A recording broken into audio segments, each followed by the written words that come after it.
Hello guys. आज जो है क्वांटम फिजिक्स में टाइम डिपेंडेंट श्रोडिंगर इक्वेशन पर डिस्कस करेंगे और इसकी इक्वेशन लिखेंगे। ड्राइव नहीं करेंगे, इक्वेशन लिखेंगे श्रोडिंगर की, जो है टाइम डिपेंडेंट श्रोडिंगर इक्वेशन। ठीक है ना। श्रोडिंगर इक्वेशन क्या है? बिल्कुल वैसे ही है जैसे न्यूटन क्या कहते हैं मैकेनिक्स में या क्लासिकल मैकेनिक्स में, एलिमेंट्री फिजिक्स में न्यूटन्स लॉ काम करते हैं। उसी तरीके से क्वांटम फिजिक्स में जो है श्रोडिंगर इक्वेशन है, ये फंडामेंटल इक्वेशन है। इसको ड्राइव नहीं किया गया है, कुछ एजप्शन मान के और डी ब्रोगली की थ्योरी को इंक्लूड करके एक इक्वेशन दी गई है। ठीक है ना। तो सबसे पहले हम क्या देखते हैं कि ये इक्वेशन को कहां से लिया गया है ना। देखिए, पहली बात तो ये है कि वेव इक्वेशन, ये ध्यान रखिए, ये वेव इक्वेशन है और ये इलेक्ट्रॉन के लिए वेव इक्वेशन लिखी गई है। बाद में ये इलेक्ट्रॉन पे ही अप्लाई की गई।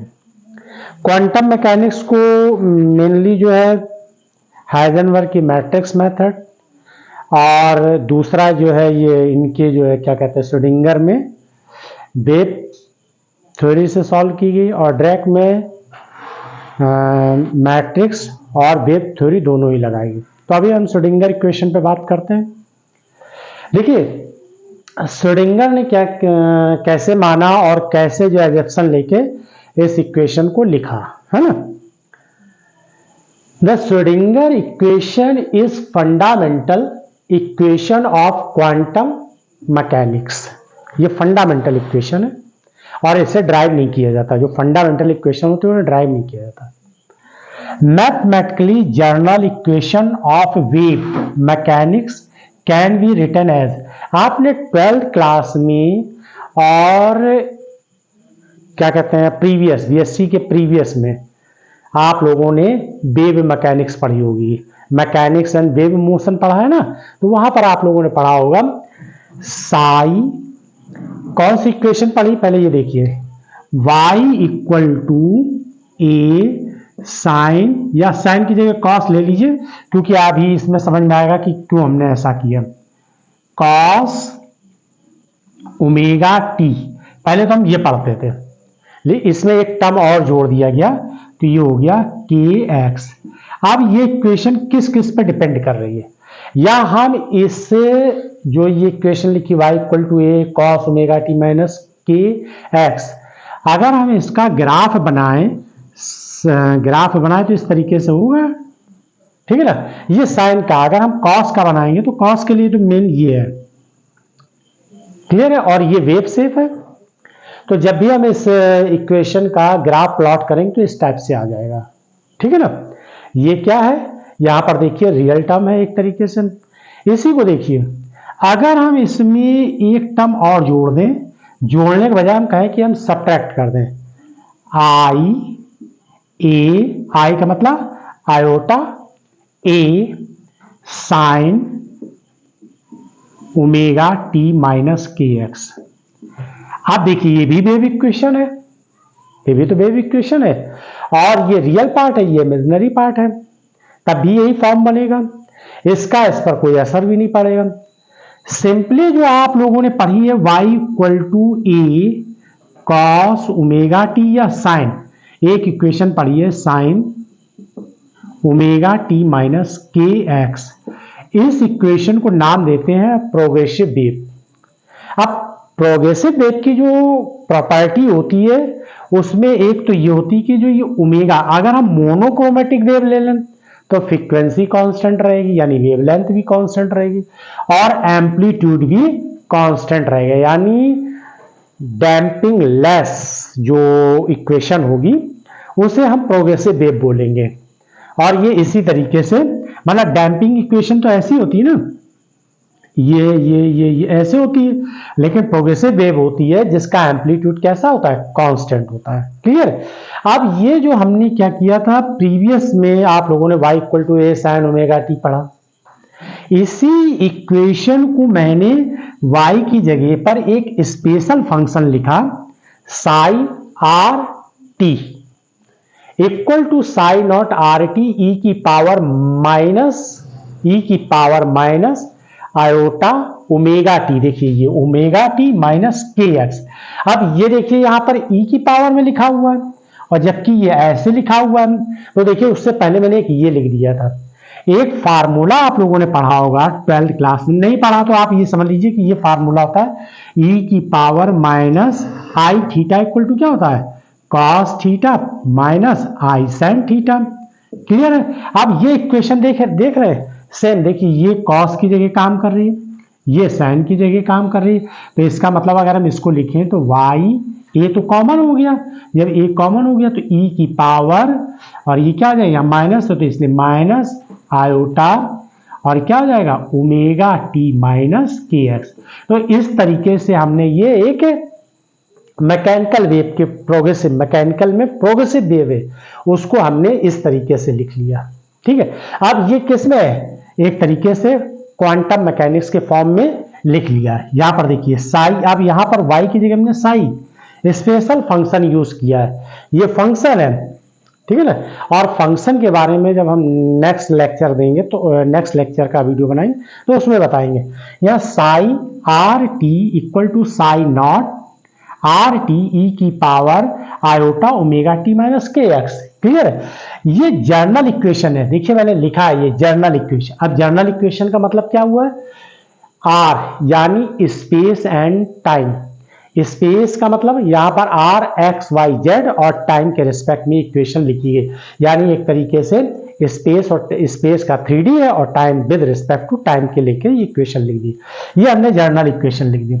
लेकिन हम अपनी सुविधा के लिए क्या करते हैं कि यहां पर, और एक बात और सुनिए, ये फंक्शन है साई आर टी जो है वेव फंक्शन है और ये क्या है एम्पलीट्यूड है, वेव फंक्शन का एम्पलीट्यूड है। जैसे यहां पर ये एम्पलीट्यूड है उसी तरीके से इस वेव फंक्शन का ये एम्पलीट्यूड है।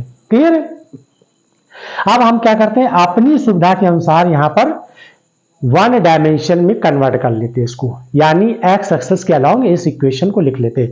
ये क्या था जर्नल इक्वेशन थी, 3D के रूप में थी। यहां पर जो एक्स लिखा हुआ है एक्स की जगह आप आर लिख सकते हैं। ठीक है ना, अब हम क्या करते हैं इसको एक्स एक्सेस के अलोंग लिख लेते हैं। तो जब एक्स एक्सेस के अलोंग लिखेंगे तो साई आर की जगह एक्स टी लिख दिया, psi naught x t e की power minus iota omega minus के एक्स। जो ये आर लिखा था यहाँ एक्स लिख दिया। अब ये इक्वेशन 1 होगी। हमने एक्स एक्सिस के पॉजिटिव डायरेक्शन में इसको ले लिया। देखिए यहाँ प्लस लिखा है ना, तो यहाँ देखिए माइनस आया, और जब अगर यहाँ प्लस लिखा हो इस जगह तो ये क्या हो जाएगा एक्स एक्सिस के नेगेटिव डायरेक्शन में हो जाएगा। क्लियर है? अब क्या करते हैं वेयर इसमें जो ये ओमेगा है और ये के है, ये दोनों पैरामीटर ओमेगा यानी एंगुलर फ्रीक्वेंसी, क्या है यहां पर जो के दिया हुआ है ये जो है propagation constant of wave equation, यानी कि जो वेव हम ले रहे हैं उसका क्या है प्रोपगेशन कांस्टेंट है, और ये ओमेगा क्या है एंगुलर फ्रीक्वेंसी, यानी ये अभी वेव ही फॉर्म में है। ये ध्यान रखिएगा, ये इक्वेशन क्या है वेव फॉर्म में है। क्लियर है? अब हम क्या करते हैं इसमें इस इक्वेशन को जो है हम मूविंग पार्टिकल के फॉर्म में बदलना चाहेंगे, यानी मैटर वेव में लिखना चाहेंगे। तो अब मैटर वेव जो होगी तो उसके लिए क्या काम करेगा, यहां पर मैटर वेव में जो है पैरामीटर जो होते हैं, देखिए पार्टिकल जो होता है, पार्टिकल की कंडीशन में क्या होता है कि एनर्जी होती है और मोमेंटम होता है। ठीक है ना, तो पहले हम देखते हैं क्या लिखते हैं, इस इक्वेशन को हम किस में बदल दें, एक मैटर वेव में बदल दें। अब कैसे बदलेंगे, पार्टिकल के लिए कन्वर्ट कर लेते। क्लियर है ना, क्योंकि श्रोडिंगर ने इलेक्ट्रॉन के वेव फंक्शन को फाइंड करने के लिए, इलेक्ट्रॉन क्या था पार्टिकल था, हालांकि बाद में वेव फॉर्म में भी उसको डिस्क्राइब करके बताया गया। तो मेन यहां पर देखिए एक डी ब्रोगली हाइपोथेसिस, ये देखिए according to de Broglie hypothesis, the every moving particle has wave properties associated with it. यानी डी ब्रोगली के अकॉर्डिंग ये था कि अगर कोई पार्टिकल, कोई भी पार्टिकल यदि वो मूव कर रहा है तो उसके अंदर वो कैसे काम करने लगे, उसके अंदर जो प्रॉपर्टी पाई जाएंगी मूविंग पार्टिकल की वो कैसी होंगी, वेव नेचर की होंगी। क्लियर है, कैसी होंगी, वेव नेचर की। यानी मूविंग पार्टिकल में हम तुम कोई भी अगर मूव करने लगे तो उसके अंदर क्या हो जाएगा, वेव के नेचर की प्रॉपर्टी आ जाएंगी। क्लियर है। लेकिन अब चूंकि बहुत बड़ी बॉडियों के लिए वेव नेचर, उसमें चूंकि वेव लेंथ बहुत कम आती है, इतनी कम आती है तो वो हमें शो नहीं हो पाती है। लेकिन जैसे जैसे हम टेनी पार्टिकल, इलेक्ट्रॉन है, प्रोटॉन है, इनके लिए अगर हम निकालेंगे तो ये क्या हो जाएगा, डी ब्रोगली की इक्वेशन क्या हो जाती है, यहां पर एग्जिस्ट कर जाती है। बाद में ये हाइपोथेसिस थी, ध्यान रखिएगा क्या थी, अकॉर्डिंग टू डी ब्रोगली, या ब्रो बोल दिए, de Bro hypothesis the every moving particle has wave properties associated with in it, such waves are known as matter wave. और ऐसी वेव को हमने क्या नाम दिया था, मैटर वेव नाम दिया था। क्लियर है। अब मैटर वेव है अगर कोई, यानी पार्टिकल है, तो पार्टिकल के लिए क्या होता है, एनर्जी होनी चाहिए और मोमेंटम होना चाहिए। क्लियर है ना। तो इस जगह पर जहां पर ओमेगा लिखा है वेव के लिए और ये प्रोपोगेशन कांस्टेंट लिखा है, इस जगह पर हम क्या ले आए, वेव यानी पार्टिकल के फॉर्म में कन्वर्ट करना चाहेंगे इस वेव को, तो क्या करेंगे, यहां पर ओमेगा और के की जो है क्या करें, एक नए पैरामीटर इंक्लूड करें। तो नए पैरामीटर क्या होंगे, एनर्जी और मोमेंटम। अब हम उस इक्वेशन को किस फॉर्म में लिख लेंगे, किस फॉर्म में लिख लेंगे, एक मूविंग पार्टिकल के फॉर्म में लिखेंगे। ठीक है ना, वेव फॉर्म में है ये इक्वेशन। और एक मूविंग पार्टिकल का नेचर कैसा होता है, वेव फॉर्म होता है। ये ध्यान रखिएगा, यहां पर इसी को मेन है यहीं से। अगर देखा जाए तो इतना तो मैंने बेसिक ऐसे बता दिया है, मेन ये है यहाँ पर, ये साई एक्स टी, ये एक्स एक्सिस के अलावा कोई वेव ट्रेवल कर रही है। ठीक है, और उसके लिए वेव फंक्शन की इक्वेशन आ जाती है। ये फंक्शन हो गया, इसका ये एम्पलीट्यूड हो गया और ये इसके फॉर्म में लिख दिया गया। और डी ब्रोगली ने क्या क्या कहा, एक moving particle has wave property. Clear है। अब हम इस इक्वेशन को क्या करते हैं, वेव फॉर्म में, सॉरी मैटर वेव में कन्वर्ट कर लेते हैं, यानी एक पार्टिकल के लिए लिखते हैं। कैसे लिखेंगे, तो देखिए, a free particle moving along positive x axis having energy e and momentum, यानी उसमें एनर्जी और मोमेंटम होना चाहिए। डी ब्रोगली की इक्वेशन क्या होती है, ये देखिए, डी ब्रोगली ने बताया lambda equal to P by, sorry यहां पर बताया एच बाई पी। ये डी ब्रोगली की वेवलेंथ और मोमेंटम में रिलेशन था। क्लियर है ना। ये पार्टिकल का मोमेंटम शो करता था और ये क्या बताता था, ये जो है वेव की वेवलेंथ बता देता था। एक तो ये चीज होगी। दूसरी बात जो है, प्लांक ने ये बताया कि कोई भी पार्टिकल जो होता है वो क्या करता है, एनर्जी रखता है। तो E इक्वल टू, यानी कि यहां पर E equal to H nu, यानी कोई वेव जो है वो क्या करती है, एनर्जी रखती है। E के इक्वल टू एच न्यू हो जाएगा। क्लियर है। अब E और P किसके पैरामीटर हैं, एक पार्टिकल के पैरामीटर है। अब मूविंग पार्टिकल है तो सबसे पहले हम क्या करते हैं, इनको कन्वर्ट कर लेते हैं। तो देखिए, omega equal to 2 pi nu के होता है। क्लियर है। अब यहां से न्यू क्या करिए, इससे जो है न्यू की वैल्यू ऐसे निकालिए, e by h equal to nu, और ये न्यू की वैल्यू यहां पुट कर दीजिए। तो क्या हो जाएगा, 2 पाई ई बाई एच। ठीक है ना। अब ई की जगह तो ई लिखा रहने दीजिए और 2 पाई को यहां क्या कर दीजिए, इस तरीके से एच बाई 2 पाई कर दीजिए, ई बाई 2 पाई। तो इसको हम एच, इसको हम बोलेंगे एच लाइन क्रॉस, लेकिन हम बोलेंगे केवल एच लाइन। ये लिखा ऐसे है, एच लाइन क्रॉस बोला जाएगा, लेकिन हम इसको केवल एच लाइन से मतलब बोलेंगे। ठीक है ना। एक तो हमने ये कन्वर्ट कर लिया, यानी ओमेगा इक्वल टू क्या निकाल लिया हमने, omega equal to E by H line. ठीक है ना। अब देखिए दूसरा, के इक्वल टू होता है 2 पाई बाई लैम्डा। ठीक है ना। देखिए यहां पर ये ओमेगा है, ये के है, के इक्वल टू क्या होता है 2 पाई बाई लैम्डा। अब लैम्डा की वैल्यू देखिए, यहां से इस लैम्डा की वैल्यू यहां उठा के पुट कर दीजिए, तो K equal to 2 pi H by P, P तो ऊपर चला जाएगा तो ये 2 पाई पी हो जाएगा और यहाँ एच हो जाएगा, फिर ये 2 पाई यहाँ आ गया तो पी बाई एच 2 पाई, और इसको हम किसके इक्वल टू लिख सकते हैं पी बाई एच लाइन, तो के इक्वल टू हो गया पी बाई एच लाइन। अब ये K equal to P by H line हो गया और ये क्या हो गया omega equal to E by H. अब ये वैल्यू उठा के ये दोनों वैल्यू क्या करिए, ये दोनों वैल्यू इस जगह पुट कर दीजिए, ओमेगा की वैल्यू इस जगह आ जाएगी और के की वैल्यू किस जगह आ जाएगी इस जगह। या आप ऐसे एरो एरो मत बनाइएगा, यहां पर वैल्यू उठा के पुट करेंगे, लेकिन हम आप एक बात बता रहे हैं कि यहाँ इक्वेशन फर्स्ट में ओमेगा और के की वैल्यू पुट करेंगे, क्लियर है ना। तो देखिए इक्वेशन कैसे लिखेंगे इसको हम,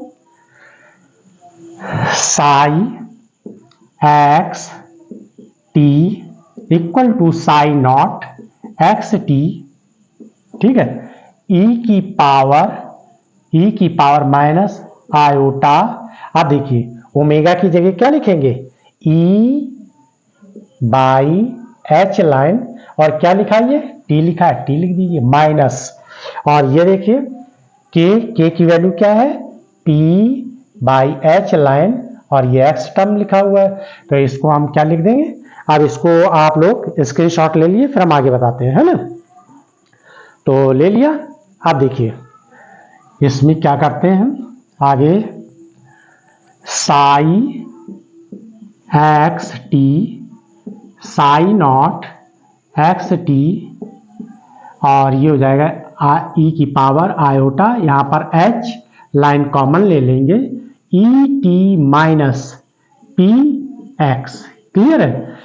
और इस इक्वेशन को हम अपनी सुविधा के अनुसार लिखने के लिए, जो ये एक्स टी और ये एक्स टी है, यानी इसका मतलब एक्स एक्सिस के अलोंग वन डायमेंशन में सॉल्व कर रहे हैं, तो इसको हम क्या करते हैं ऐसे लिखते हैं, अपने कन्वीनियंट के अकॉर्डिंग हम इसको ऐसे लिख देते हैं, psi equal to psi naught e की पावर माइनस आई iota H line e t minus p x, और ये इक्वेशन होगी सेकंड, क्लियर है। यही अब ये इक्वेशन में देखिए ई और पी है कि नहीं, और मैंने क्या कहा a free particle moving along x axis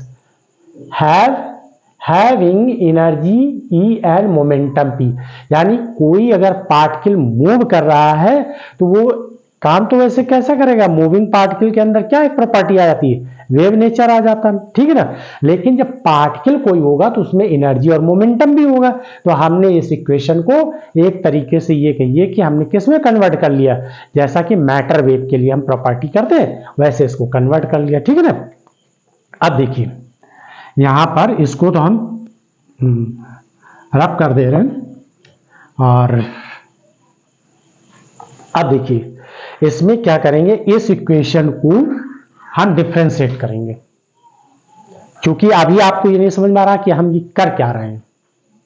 सिर्फ मैंने आपको इतना बताया है यहां पर कि ये एक जनरल इक्वेशन ने लिखी वेव की, वो ये किसके फॉर्म में 3D के फॉर्म में है, 3D से हमने अलोंग टू एक्स एक्सिस लिखा, इसमें ओमेगा और की जो है के जो है ये किसके हैं वेव के पैरामीटर है। इस वेव पैरामीटर को मैंने किस में बदल दिया, किसमें बदल दिया पार्टिकल के पैरामीटर में बदल दिया। अब वेव के पैरामीटर क्या होते हैं ओमेगा और के हो जाते हैं, और पार्टिकल के पैरामीटर अगर कोई पार्टिकल है तो उसमें एनर्जी भी होगी और मोमेंटम भी होगा, क्लियर है ना। हमने इस फॉर्म में बदल दिया, अभी भी हमें नहीं पता, आप लोगों को पता कि अब हम करने क्या जा रहे हैं ना, इसको करते रहेंगे, थोड़ी देर बाद आपको पता चलेगा कि रियलिटी हम जा कहां रहे थे। अब इसमें क्या करते हैं डिफरेंशिएट करते हैं, तो differentiating equation second twice with respect to X we obtain. तो देखिए एक्स के रिस्पेक्ट में इसका डिफरेंशिएट करिए, curly psi by curly x equal to psi naught e की power iota H line e t minus p x, clear है। अब देखिए यहां पर ये एक्स टर्म ये है ना, तो हमने क्या किया विद रिस्पेक्ट टू एक्स में करना है, तो देखिए क्या आ जाएगा यहां पर माइनस आई एच लाइन और ये आ जाएगा इंटू माइनस पी। क्लियर है? तो यानी एक बार डिफरेंशिएट करने पे ये टर्म्स आ जाएगा और डिफरेंशिएट तो आप लोगों को आता ही है।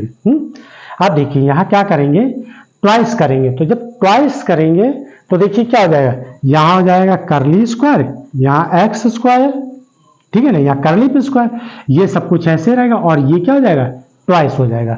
क्लियर है? तो ये ट्वाइस टाइम डिफरेंशिएट हो गया। अब क्या कर लेंगे, करली square psi curly x square equal to, और ये देखिए यहां पर जो है ये देखिए ये इतना किसके बराबर है, देखिए साई के इक्वल है, ये पूरा टर्म साई के, तो यहां पर साई लिख दीजिए, है ना, ये साई आ जाएगा। और ये देखिए स्क्वायर है तो आई का स्क्वायर यानी आयोटा का स्क्वायर, पी का स्क्वायर अपॉन एच लाइन का स्क्वायर, और ये क्या आ जाएगा, इतने की जगह पे साई लिख देंगे। क्लियर है? अब देखिए इसको और इजी कर ले, आयोटा का स्क्वायर क्या होता है -1, तो यहाँ पर ये -1 लिख देंगे, तो minus P square Sai H line square, और ये क्या हो जाएगा curly square psi curly x square. Clear? अब इसको हम कैसे लिख दें, P square psi equal to minus, ये माइनस यहाँ आ जाएगा और ये H line square curly square psi curly x square, और ये हो जाएगी इक्वेशन थर्ड। क्लियर है? तो p square psi equal to minus H line square curly square psi by x square, ये निकाल लिया। ठीक है ना? अब हम इसी इक्वेशन को डिफरेंशिएट फिर करेंगे, इक्वेशन सेकंड का अगेन डिफरेंशिएट करेंगे with respect to T. Clear है? पहले हमने क्या किया, एक्स के उसमें किया, अब क्या करेंगे हम इसका। अब ये भी एक क्वेश्चन उठता है कि आपने जो है यहाँ पर एक्स का ट्वाइस कर दिया, टी का एक ही बार करेंगे। तो अभी आप जैसे जैसे हम करते जाएंगे सॉल्व, तब आपको पता चलता जाएगा कि यहाँ पर ये कैसे स्टेप्स आ रहे हैं, क्योंकि ये सब एजप्शन से ही रिजल्ट निकाले गए हैं ना। तो अब देखिए, अब इसका हम डिफरेंशिएट कर देते हैं विद रिस्पेक्ट टू टी। ठीक है ना? इतना आप लोग स्क्रीनशॉट ले लीजिए। फिर इसके बाद जो है इसमें हम क्या करते हैं, ले लिया स्क्रीनशॉट, इसको हम रब कर देते हैं। तो रब करने के बाद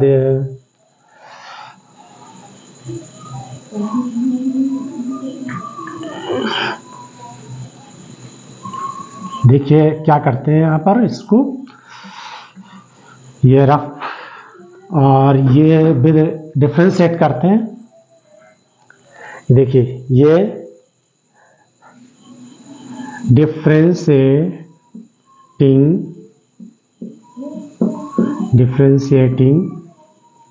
equation second with respect to T, किसके, टाइम के रिस्पेक्ट में। क्लियर है? तो अब हम इक्वेशन सेकंड का इसी का फिर डिफरेंशिएट करते हैं, लेकिन अब टाइम के रिस्पेक्ट में। तो जब हम इसका डिफरेंशिएट करेंगे तो क्या हो जाएगा, curly psi by curly T equal to psi naught e की पावर माइनस आई आयोटा एच लाइन, और यहां लिखेंगे e t minus p x, ये ऐसे हो जाएगा। अब इंटीग्रेशन अब शुरू करिए, तो देखिए माइनस आयोटा एच लाइन, और ये टी टर्म है तो ई आ जाएगा यहाँ पर। ठीक है ना? ये हमने डिफरेंशिएट कर लिया। अब इसको हम कैसे करेंगे, करली साई करली टी इक्वल टू, ये देखिए ये किसके बराबर हो जाएगा, फिर वही ये टर्म साई के इक्वल हो जाएगा। तो यहाँ तो हमने साई लिख दिया, ये माइनस आई आयोटा एच लाइन और ई। ठीक है ना? अब इसको हम कैसे रीअरेंज करके कैसे लिख दें, ई साई इक्वल टू, ये यहाँ पर आ जाएगा माइनस एच लाइन आई साई करली psi by curly t. Clear है? अब ये नीचे आई लिखा हुआ है ना, आयोटा नीचे लिखा हुआ है, तो इसमें ज्यादातर आयोटा नीचे नहीं होता है, ये ध्यान रखिए। तो यहाँ पर आई का ऐसे मल्टीप्लाई कर दिया। अब ये आई स्क्वायर हो गया, आई स्क्वायर की वैल्यू क्या होती है, -1 होती है। तो e psi equal to minus iota H line curly psi by curly T, और इस इक्वेशन को हम नाम दे देंगे फोर्थ। ये थर्ड है, ये फोर्थ है। क्लियर है ना, समझ में आया कि नहीं है? आप देखिए यहां से आपको पता चलेगा कि इसमें हमने 1 टाइम्स इसको 2 टाइम्स क्यों डिफ्रेंशिएट किया है।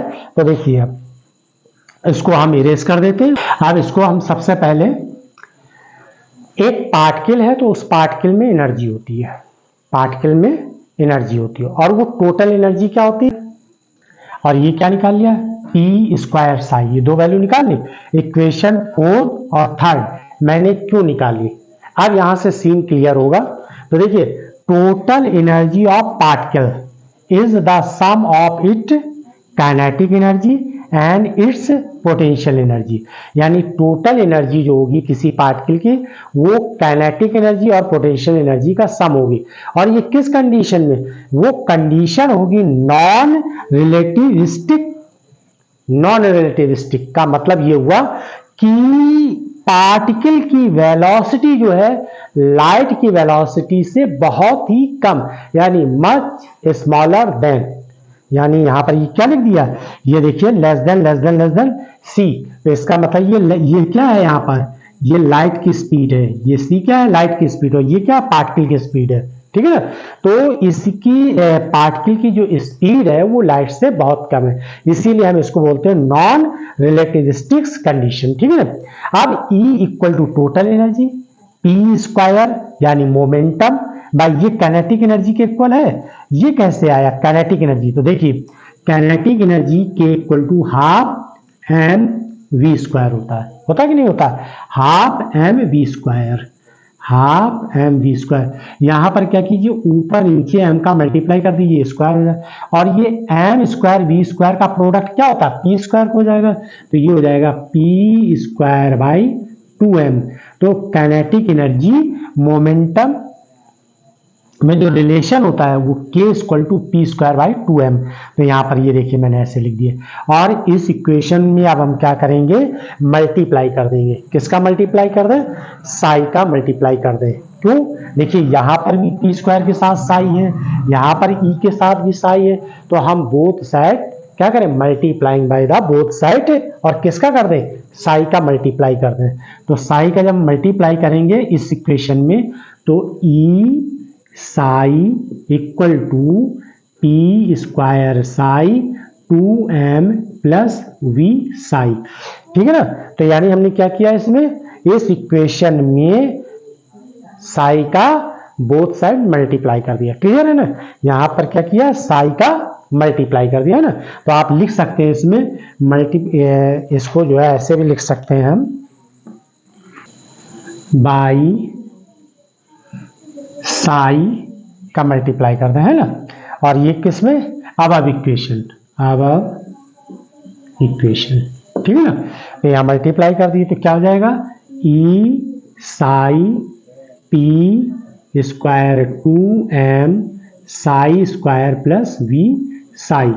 और इस इक्वेशन को हम नाम दे देंगे, इस इक्वेशन को क्या नाम दे दें, कौन सी इक्वेशन थी ये, फोर्थ थी, तो ये इक्वेशन हो जाएगी फिफ्थ। क्लियर है, अब ये इक्वेशन फिफ्थ आ गए।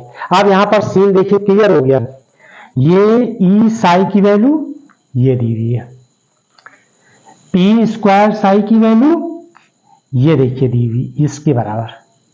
क्लियर है, तो हम इसीलिए कह रहे थे कि हम पहले तो नहीं बता सकते आपको ना कि हम इसमें क्या करना है, जब आगे आगे हम सॉल्व करते जाएंगे तब ये सीन क्लियर होगा कि हमने यहाँ ट्वाइस टाइम क्यों किया, एक्स के रिस्पेक्ट में, टी के रिस्पेक्ट में 1 टाइम्स क्यों किया, क्योंकि यहाँ पर टोटल एनर्जी का जो ये पैरामीटर निकल कर आया, टोटल एनर्जी का फार्मूला निकल कर आया, उसमें हमें ये रिक्वायर थी कि पी स्क्वायर की वैल्यू चाहिए थी और ई की वैल्यू चाहिए थी।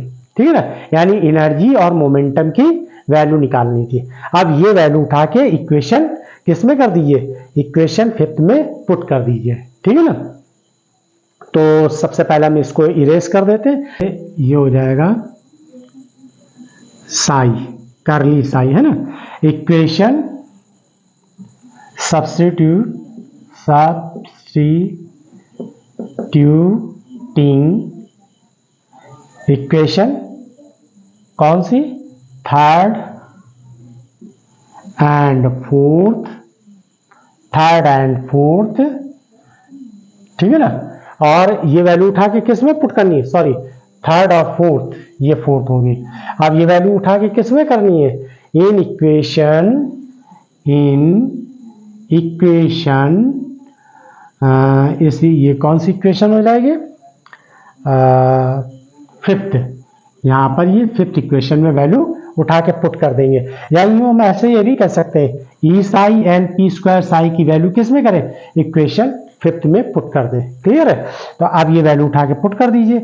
ई साई की वैल्यू क्या है, ये देखिए इतनी, तो minus I iota H line curly psi by curly T equal to, और ये देखिए पी स्क्वायर साई की वैल्यू क्या है, माइनस ये यहाँ पर हम लोगों ने कैलकुलेशन किया था, ये माइनस नहीं आएगा, यहाँ पर माइनस माइनस ये प्लस होगा, ये माइनस माइनस प्लस होगा। यहाँ पर ये मिस्टेक हो गई थी, अगर आप देखेंगे पीछे तो यहाँ पर प्लस आया, क्योंकि आई का ऊपर नीचे हमने मल्टीप्लाई किया तो माइनस था, आई माइनस प्लस हो जाएगा। तो ये वैल्यू यहाँ पर ध्यान रखिएगा, यहाँ पर थोड़ी मिस्टेक हो गई है, तो इसको आप राइट कर लीजिएगा। E psi equal to iota H line curly psi by curly t. Clear है ना। अब ये वैल्यू उठा के क्या करिए, यहाँ पर ये तो वैल्यू हमने पुट कर दी इसमें, और ये वाली वैल्यू उठा के इस जगह पुट कर दीजिए, तो ये आ जाएगा equal to minus H line square by 2m, देखिए ये 2m है, और बाकी वैल्यू क्या है, करली square psi by curly x square, और ये क्या लिखा है, v साई। ये हो गया। ये जो इक्वेशन निकल कर आई है यहाँ पर, और ये तो मैंने कहा था माइनस माइनस प्लस है, तो ये ऐसे रहेगा। क्लियर है ना। तो अब क्या करते हैं इसमें हम, ये इक्वेशन जो हमारी फाइनली निकल कर आई, I iota H line curly psi by curly T equal to minus H line square 2m curly square psi by curly x square plus we psi. ये इक्वेशन जो है फाइनली वन डायमेंशन के लिए निकल कर आ गई। ये क्या है, श्रोडिंगर इक्वेशन, या यूं ऐसे बोलिए time dependent Schrodinger equation. This equation is time dependent Schrodinger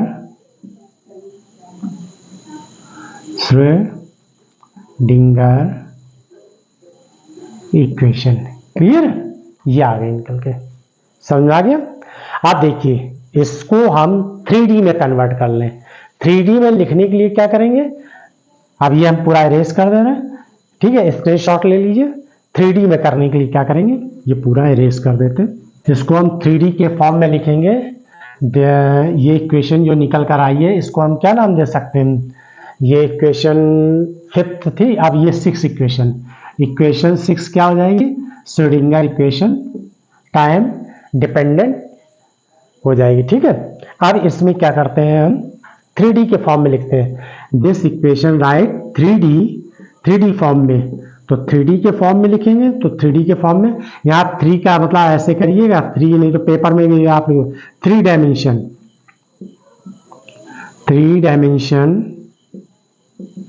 form.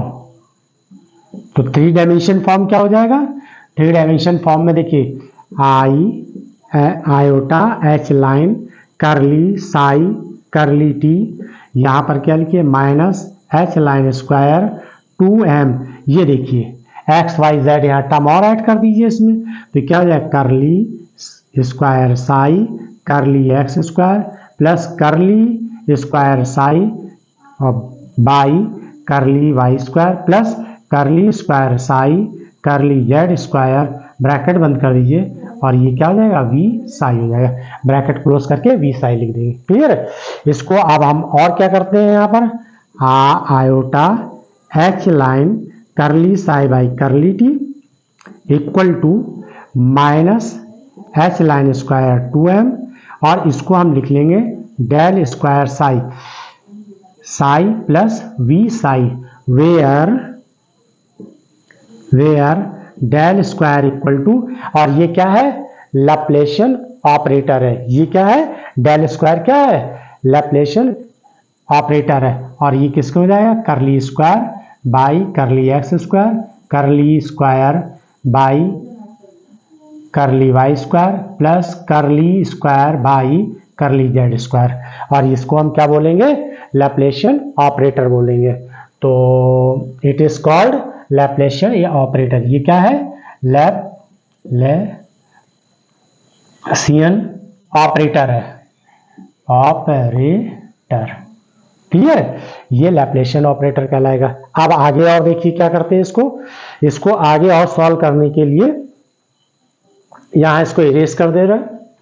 काफी बड़ी इक्वेशन है, ये लॉन्ग में पूछे जाते हैं, ज्यादातर लॉन्ग में ही क्वेश्चन आता है, और ये एक फंडामेंटल इक्वेशन है श्रोडिंगर वेव की, और ये इलेक्ट्रॉन के लिए ही इन्होंने निकाली थी, और जितने भी क्वांटम मैकेनिक्स में वेरिफिकेशन या जो भी किए गए हैं वो सभी इलेक्ट्रॉन के लिए किया गया है। अब इस इक्वेशन हम कैसे लिख सकते हैं, यहाँ पे देखिए, iota H line curly psi by curly T equal to, और यहाँ पर देखिए साई बाहर ऐसे लिख दीजिए, एच लाइन स्क्वायर 2m, और ये डेल स्क्वायर है प्लस यहाँ पर आ जाएगा v, और इस तरीके से लिख दीजिए, ठीक है ना। यहाँ पर अब देखिए ये जो दिखाई दे रहा है ये वाला टर्म, यानी h equal to minus H line square 2m del square plus v, और इसको h को हम क्या बोलेंगे, हैमिल्टोनियन ऑपरेटर बोलेंगे, इसको क्या बोलेंगे, हैमिल्टोनियन ऑपरेटर हो जाएगा, है ना, हैमिल्टोनियन ऑपरेटर इसको लिखेंगे, ऑपरेटर, ठीक है ना, और ये हैमिल्टोनियन ऑपरेटर हो गया। अब और देखिए इसको और आगे हम करें, आई एच लाइन ऐसे लिख दें इसके, ये ई के बराबर, तो ये एनर्जी ऑपरेटर हो जाएगा, ये क्या हो जाएगा, एनर्जी ऑपरेटर हो जाएगा। तो इसको हम लिख सकते हैं एनर्जी ऑपरेटर, है ना, ऑपरेटर, क्लियर है। तो इस तरीके से ये, अब इसमें देखिए इतने की जगह पे मैंने क्या माना था, ये ऐसे ई और ये साई लिख दिया, यहां पर ये क्या है, इतने को क्या माना हमने, एच माना, एच साई लिख दिया। ये दोनों ही, ये एनर्जी है तो ये भी एनर्जी, ये टोटल एनर्जी है तो एच भी टोटल एनर्जी है, क्लियर है। लेकिन जरा ई देखिए, ई में क्या आ रहा है, टी आ रहा है, और एच में क्या आ रहा है, ये क्या है, एक्स वाई जेड के कोऑर्डिनेट है इसमें। देखिए डेल स्क्वायर इक्वल टू क्या यहां पर है, डेल स्क्वायर इक्वल टू देखिए एक्स वाई जेड के कोऑर्डिनेट है कि नहीं, तो स्पेस कोऑर्डिनेट है। तो ये जो है ऑपरेटर क्या हो जाएगा, ऑन, ये कौन सा हो जाएगा, on depends energy, on depends किस पर है, ओनली टाइम, ओनली टाइम, ठीक है ना, क्योंकि इसमें देखिए टाइम का आ रहा, और ये क्या है, स्पेस है, तो ये यानी टाइम कोऑर्डिनेट के लिए हो जाएगा, टाइम कोऑर्डिनेट, कोऑर्डिनेट्स, ठीक है ना। और ये क्या हो जाएगा, ऑन डिपेंड्स किसके लिए हो जाएगा, ओनली स्पेस कोऑर्डिनेट, क्लियर है। तो ये जो इक्वेशन थी 3D के फॉर्म में थी, ये इक्वेशन 3D के फॉर्म में है। इक्वेशन 7 और 6 ये इक्वेशन कैसी है, ये 1D के, ये 3D के रूप में है, और ये यहाँ हैमिल्टनियन ऑपरेटर है, ये लैप्लेशियन ऑपरेटर है। और इसमें हमने सबसे पहले क्या किया था, एक वेव मैकेनिक्स की इक्वेशन लिखी, उस वेव इक्वेशन को हमने क्या किया, एक मूविंग पार्टिकल के फॉर्म में लिखी। मूविंग पार्टिकल में यानी वो टर्म जो थे ओमेगा और के की जगह पर हमने क्या कर दिया, एनर्जी और मोमेंटम इंक्लूड कर लिया। इसके बाद जो इक्वेशन निकल कर आई थी उसका हमने एक्स के रेस्पेक्ट में 2 टाइम्स और टी के रेस्पेक्ट में 1 टाइम डिफरेंशिएट किया। इसके बाद हमने एक इक्वेशन लिखी थी E इक्वल टू यानी total energy equal to P square by 2m plus V, और उसमें साई का मल्टीप्लाई कर दिया, P square psi and E psi की वैल्यू पुट कर दी। पुट करने के बाद हमें पहले वन डायमेंशन इक्वेशन के लिए वन डायमेंशन एक्स एक्सिस के अलोंग एक श्रोडिंगर इक्वेशन मिली, और उसके बाद हमने क्या किया 3D के फॉर्म में निकाल लिए। तो आई होप आप लोगों को समझ में आया होगा, और आप 2-3 बार प्रैक्टिस करिएगा, आपको अच्छे से आ जाएगी। कोई इसमें बहुत हार्ड नहीं है, सिर्फ एजप्शन माने गए हैं, और एजप्शन में जो है डी ब्रोगली का हाइपोथेसिस लगाएगी कि एक moving particle has wave nature, और इसको वेरीफाई किसने किया था, इसी को। ये तो इनके जब इन्होंने इक्वेशन दी थी तो कोई एविडेंस नहीं था, लेकिन बाद में डेविसन एंड जर्मर ने एक्सपेरिमेंटल प्रूफ कर दिया था कि जो डी ब्रोगली के हाइपोथेसिस है वो बिल्कुल राइट है। वेरीफाई करने के बाद फिर उसी को श्रोडिंगर ने अप्लाई कर दिया, और अप्लाई करने के बाद ये इक्वेशन ड्राइव कर दी। तो ये इलेक्ट्रॉन के लिए जो है ये इक्वेशन ड्राइव करी, सॉरी ड्राइव नहीं करी जाएगा, शब्द गलत है, एक फंडामेंटल इक्वेशन जो है यहाँ पर इन्होंने डेवलप करी, जिससे हम कह सकते हैं ये फंडामेंटल है, ड्राइव नहीं करी जाएगी। ये फंडामेंटल इक्वेशन ड्राइव नहीं करी जाती, ये फंडामेंटल लॉ ही है, और क्वांटम के फिजिक्स के लिए बहुत ही इंपॉर्टेंट है ये। तो आई होप आप लोगों को समझ में आया होगा।